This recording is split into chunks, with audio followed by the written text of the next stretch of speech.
جی آپ بھی اگر پرتگال کی ریزیڈنسی حاصل کرنا چاہتے ہیں تو کچھ ہی دن رہ گئے ہیں آپ لوگوں کے پاس، کیونکہ پرتگال میں آرٹیکل 92 بند ہونے جا رہا ہے اور ابھی اس میں خرچہ آپ کا کتنا آ سکتا ہے۔ اگر آپ نے پھر بھی آرٹیکل 92 اپلائی کرنا ہے تو اس میں نہ آپ کو میری ضرورت ہے، کوئی دوسرا کوئی تیسرا بندہ یا ایجنٹ وغیرہ آپ کو ہائر کرنے کی ضرورت نہیں، کیونکہ وہ آپ سے الگ سے ہی 2200 یورو لے لیتا ہے۔ اتنے کی کوسٹ نہیں ہوتی جتنا وہ آپ سے چارج کر لیتا ہے۔ اینی وے ساری چیزیں آپ کو سمجھاتا ہوں، اور جنہوں نے پہلے سے اپلائی کر کے رکھا ہوا ہے آرٹیکل 92 تو آپ لوگوں کو پریشان ہونے کی ضرورت بالکل بھی نہیں، کیونکہ یہ بیچارے لوگ زیادہ ہی پریشان ہو جائیں گے کہ ہن ساڈا کی بنے گا۔ چاہے رول بدل جائے یا ختم ہو جائے تو آپ لوگوں کو پریشان ہونے کی ضرورت نہیں، بس نئے آنے والے لوگوں کے لیے یہ کافی زیادہ ابھی تنگی اور مشکلات کا سامنا ہوگا۔ یہاں سے سٹارٹ کرتا ہوں کہ پہلے آرٹیکل 92 ہوتا کیا ہے اور یہ بند کیوں ہو رہا ہے۔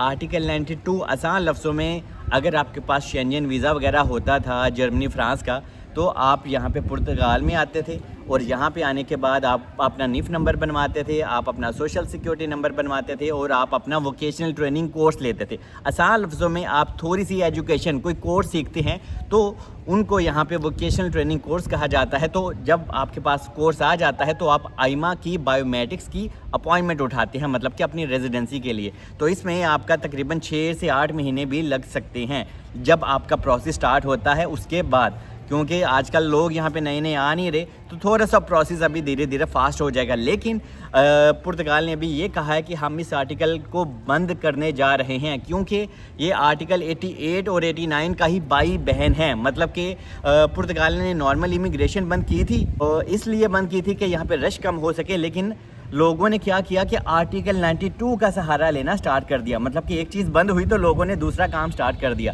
تو پرتگال نے سوچا کہ یار یہ تو کافی زیادہ پنگا ہو گیا، ہم نے آرٹیکل 92 کو اوپن رکھا ہوا ہے تو جس سے لوگ اپنی ریزیڈنسی اپلائی کر رہے ہیں۔ تو جناب اسی وجہ کے کارن پرتگال نے کہا ہم اس کو بھی بند کر رہے ہیں، لیکن اگر اس کو بند کریں گے تو اب ہوگا کیا؟ ہم لوگ یہاں پہ آتے ہیں، رہتے ہیں، ٹیکسز پے کرتے ہیں تو گورنمنٹ کو فائدہ ہوتا ہے۔ تو اسی وجہ سے اگر پرتگال کوئی پروگرام اوپن کرے گا ہی نہیں تو یہاں پہ جناب بالکل حال ہی ہو جائے گا۔ اور ایک اور سوال لوگ پوچھتے ہیں یہاں پہ کہ سلمان یہاں پہ سب سے زیادہ آرٹیکل 92 میں فائدہ کن لوگوں نے حاصل کیا؟ تو جناب برازیل کے لوگ۔ یہ نہ سوچا کریں کہ صرف انڈین پاکستانی ہیں، نہیں، یہاں پہ آپ لوگوں کی غلط سوچ ہے۔ یہاں پہ اگر آپ آئیما کی پوری ریسرچ بھی کریں گے نا تو جناب سب سے زیادہ آرٹیکل 92 جو اپلائی کیا ہے وہ برازیل کے لوگوں نے اپلائی کیا ہے، ٹھیک ہے، موزمبیق کے لوگوں نے تھوڑا سا کم کیا ہے، اور انگولا کے لوگوں نے بھی بہت زیادہ کیا ہے، اور موراکو کے لوگوں نے بھی بہت زیادہ کیا ہے۔ بعد میں ہم انڈین، پاکستانی، نیپال، بنگلہ دیش کے لوگ آتے ہیں اور ہماری تعداد بہت کم ہے۔ لیکن یہ ہے کہ آپ لوگ دوسروں کی ویڈیوز تو دیکھتے نہیں ہو نا، کیونکہ ہمیں سمجھ نہیں آتی کہ آپ پرتگیزی میں وہ کیا بول رہا ہے۔ تو جناب ان کا بہت زیادہ ہائی نمبر ہے، اور سب سے زیادہ جو امیگرینٹس بھی ہیں نا وہ بھی یہاں پہ برازیل کے لوگ ہیں جو کہ لاکھوں کی تعداد میں ہیں۔ لیکن ابھی جیسے جیسے پرتگال نے سختیاں کر دی ہیں تو کچھ لوگ پرتگال کو چھوڑنا بھی سٹارٹ ہو گئے ہیں۔ تو اسی وجہ کے کارن پرتگال کو امیگرینٹس کی ضرورت بھی ہے، اور پرتگال چاہ رہا ہے کہ ہم ایسے پروگرام لانچ کریں جس سے لوگ یہاں پہ آئیں اور پرتگال کو فائدہ دیں۔ وہ بھی آپ کو سمجھا دیتا ہوں کہ جب پرتگال آرٹیکل 92 کو بند کر دے گا تو پرتگال چاہے گا کہ لوگ جاب سیکر ویزا اپلائی کریں، کیونکہ پرتگال کو امیگرینٹس کی ہر حال میں ضرورت ہے۔ پرتگال نے کوئی نہ کوئی ایسے پروگرام آپ لوگوں کے لیے لے کے ضرور آنے ہیں۔ پرتگال چاہتا ہے لوگ اسٹڈی ویزا اپلائی کریں، کیونکہ پرتگال کا شینجن ویزا جو ٹورسٹ ویزا ہوتا ہے نا، ٹھیک ہے، وزٹ ویزا جس کو آپ کہتے ہیں، وہ اتنا اچھا نہیں ہے، اس کی ریٹنگ اتنی اچھی نہیں ہے، اس کا ریشیو اتنا اچھا نہیں ہے۔ لیکن اسٹڈی ویزا اگر آپ اپلائی کرتے ہیں انڈیا، پاکستان، نیپال، بنگلہ دیش سے تو آپ کو اپوائنٹمنٹ بھی مل جاتی ہے، مطلب کہ ویزا ریشیو اسٹڈی ویزا کا اچھا ہے۔ تو پرتگال چاہتا ہے کہ ہم اس طرح کے پروگرام لے کے آئیں، ہم D2 D7 کیٹیگری کے پروگرام کے اوپر کام کریں، جاب سیکر ویزا کے اوپر کام کریں، تو جس سے لوگ ڈائریکٹ پرتگال میں انٹری کریں، کیونکہ جناب جب وہ ڈائریکٹ پرتگال میں انٹری کریں گے تو آف کورس پھر آپ کو ریزیڈنسی بھی مل جائے گی، کیونکہ پرتگال کے اوپر یورپین یونین کا بھی کافی دباؤ ہے، کیونکہ یورپین یونین نے بھی کہا ہے آپ ہر ایک بندے کو ریزیڈنسی دے دیتے ہو، کسی نے کرائم کیا ہوا ہے یا نہیں کیا ہوا۔ تو اس وجہ سے پرتگال کی بھی ابھی مجبوری ہو گئی ہے آرٹیکل 92 کو بند کرنا۔ تو ابھی انہوں نے اپروو بھی کر دیا، اور ہو سکتا ہے کہ 1 سے 2 ہفتے میں آپ کو کوئی نہ کوئی نیوز آئیما کی طرف سے، گورنمنٹ کی طرف سے آ جائے گی کہ ابھی آرٹیکل 92 بالکل بھی آپ اپلائی نہیں کر سکتے۔ لیکن یہاں پہ سمجھ لیں، جیسے کہ آج کی ڈیٹ کیا ہے، آج ہے 20 جولائی ہے، ٹھیک ہے، تو ہو سکتا ہے 2-1 ہفتہ میں آپ لوگوں کو نیوز مل جائے گی. تو اگر آپ ابھی بھی اپلائی کرنا چاہتے ہیں تو بس یہی تھوڑے سے دن آپ لوگوں کے پاس ہے, لیکن اس میں نہ آپ کو میری ضرورت ہے نہ ہی کسی دوسرے بندے کی. جیسے کہ میں نے کہا, جب آپ یہاں پہ آئیں گے پرتگال میں, آپ کو اپنا NIF نمبر بنوانا ہے جس کی کوسٹ آتی ہے 60 یورو, وہ بھی ود پاسورڈ. لیکن اگر آپ کسی اپنے انڈین پاکستانی سے بنواتے ہیں تو وہ آپ سے 150 یورو بھی چارج کر سکتا ہے. آپ کو ہر جگہ یہاں پہ پرتگیزی برازیلین وکیل مل جاتے ہیں, آپ ان کے پاس جا کے. انجوش ایریا میں بہت زیادہ وکیل ہیں, مارتی منیز میں بہت زیادہ ہیں, ٹھیک ہے. آپ کو ہر جگہ یہاں پہ پورٹو میں بھی مل جاتے ہیں, لسبن میں بھی وکیل مل جاتے ہیں. تو آپ نے جب بھی اپنا NIF نمبر اپلائی کرنا ہے ود پاسورڈ ہی اپلائی کرنا ہے, ٹھیک ہے.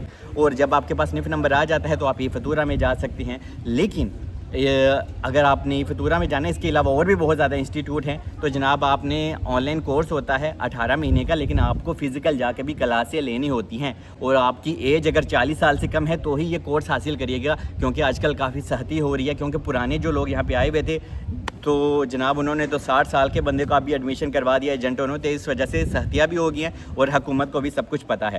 تو یہ چیز اگر آپ کے پاس جب NIF نمبر آ جاتا ہے تو سوشل سیکیورٹی نمبر آپ کو اپلائی کرنا ہے, تو اس کے بعد اپنا آپ ووکیشنل ٹریننگ کورس حاصل کر سکتے ہیں. تو اس میں اگر فاتورہ کی بات کروں, جو نارمل جو سارے لوگ وہاں پہ جاتے ہیں, تو ان کی تقریباً 1000 سے 1200 یورو ان کے کورس کی فیس ہوتی ہے, جو کہ 18 مہینے کا ہوتا ہے. لیکن یہاں پہ ایک چیز میں آپ کو بتا دوں جو آپ کو بہت مد نظر رکھنی ہے, کہ جب آپ کو کورس مل جاتا ہے تو آپ کیا اگلا سٹیپ ہوتا ہے کہ آپ اپنی آئمہ میں اپوائنٹمنٹس بک کریں, مطلب کہ بایو میٹرکس کے لیے. تو جب آپ اپنی بایو میٹرکس کے لیے پھر اپوائنٹمنٹ بک کر لیتے ہیں, آپ کو آج کل آئمہ نے کہا ہے کہ ہم لوگوں کو آن لائن ہی پورٹل کے تھرو ان کی بایو میٹرکس کی ڈیٹ دے دیں گے. تو یہ ایک تھوڑا سا اچھا اور پلس پوائنٹ ہے آپ لوگوں کے لیے, جو لوگ آرٹیکل 92 لے لیتے تھے تو ان کو اپوائنٹمنٹ ہی بہت سالوں بعد ملتی تھی, مطلب کہ 6-8 مہینے سال بھی لگ جاتا تھا لوگوں کو, یا پھر لوگوں کو وکیلوں کے راستے جانا ہوتا تھا. اور ابھی آپ کو وکیل کرنے کی بھی ضرورت نہیں اپنی اپوائنٹمنٹس لینے کے لیے. تو یہ ایک تھوڑا سا اچھا کام کیا ہے, لیکن بہت ہی کم دن رہ گئے ہیں اس میں آپ کے. اور اگر آپ نے کوئی تیسرا بندہ کوئی ایجنٹ ہائر کیا تو وہ کیا کرتا ہے, وہ 1000-1200 والا کورس ہوتا ہے جو آپ کو 2500-3000 یورو کا سیل کرتا ہے. تو آپ نے کہیں پہ بھی جانے آپ خود جائیں, آپ نے اپنا NIF نمبر بنوانا ہے آپ خود جائیں, آپ نے ووکیشنل کورس لینا ہے آپ خود جائیں. اگر آپ پراپر اسٹڈی کرنا چاہتے ہیں تو بہت اچھا ہے. اور اگر آپ یہاں پہ اسٹڈی کرتے ہیں نا پراپر یونیورسٹی میں جا کے, تو یونیورسٹی کی فیسیں تھوڑی سی زیادہ ہوتی ہیں, لیکن اس میں آپ کو ریزیڈنسی ملنے میں کوئی بھی پرابلم نہیں ہوتی, کیونکہ وہ ٹھیک ٹھاک رجسٹر ہوتی ہیں. تو آپ فیسیں بھی ٹھیک ٹھاک پے کرتے ہو. کسی یونیورسٹی کی فیس 4000 ہے, کسی کی 5000 ہے, تو یہ ڈپینڈ کرتا ہے اس یونیورسٹی اور اس کورس کے اوپر ہے. اور اگر آپ اپنی فیلڈ سے ریلیٹڈ, سمجھ لیں آپ کی فیلڈ ہے بیچلر یا مینجمنٹ کچھ بھی, تو آپ اسی فیلڈ سے ریلیٹڈ اگر آپ اپنی ایجوکیشن کو کیری آن کرنا چاہتے ہو تو یہاں پہ نوما یونیورسٹی آف لسبن ہے, آپ وہاں پہ اپلائی کر سکتے ہیں. پورٹو یونیورسٹی ہے, اور بہت زیادہ الگ الگ یہاں پہ یونیورسٹی ہوتی ہیں, لیکن جو اچھا سٹی ہے پورٹو ہے اور لسبن, کیونکہ یہاں پہ رش بھی ہوتا ہے تو پھر ہمیں مزہ بھی رہنے کا آتا ہے. تو باقی بس یہی ہے کہ 1 سے 2 ہفتہ ہی ہے آپ کے پاس. اگر آپ نے ابھی بھی اپلائی نہ کیا تو پھر سمجھ لیں آپ پھر اسپین جائیں, کیونکہ اسپین نے آپ لوگوں کے لیے دروازے اوپن کیے ہوئے ہیں. اور اسپین میں لیونگ کاسٹ کتنی آتی ہے اس کے اوپر میں نے کل ہی ویڈیو ڈالی, آپ چاہیں تو وہ دیکھ بھی سکتے ہیں. لیکن ایک چیز میں آپ کو گائیڈ کر دوں, اگر آپ یورپ میں آنا چاہتے ہیں, انڈیا, پاکستان, نیپال, بنگلہ دیش یا دبئی, سعودیہ سے, قطر, عمان سے بہت زیادہ فیملیز یہاں پہ آنا چاہتی ہیں, تو میں پرتگال کی جگہ آپ لوگوں کو ریکمینڈ کروں گا آپ اسپین میں آئیں, کیونکہ اسپین میں امیگریشن اوپن ہے. لیکن یہاں پہ جب آپ آتے ہیں اسپین میں یا کسی بھی نئے کنٹری میں جاتے ہیں تو تھوڑی سی مشکلات تو آپ کو فیس کرنا ہی پڑتی ہیں. لیکن اسپین بہت اچھا کنٹری ہے, پرتگال سے بہت زیادہ اچھا ہے, لائف سٹینڈرڈ بھی اچھا ہے, پیسے بھی وہاں پہ زیادہ ہیں. لیکن یہ ہے کہ 2 سال آپ کو وہیں پہ رہنا ہوتا ہے اسپین میں. لیکن اینی وے اس کے اوپر میں الگ ویڈیو ضرور بناؤں گا. وہ پہلے بھی میری کافی زیادہ اسپین کے اوپر ویڈیو ہیں, لیکن کل کی ویڈیو اسپین کے بارے میں آپ چاہیں تو دیکھ سکتے ہیں, جو کہ لیونگ کاسٹ کے بارے میں ہے اور اسپین کی ساری لائف کے بارے میں ہے.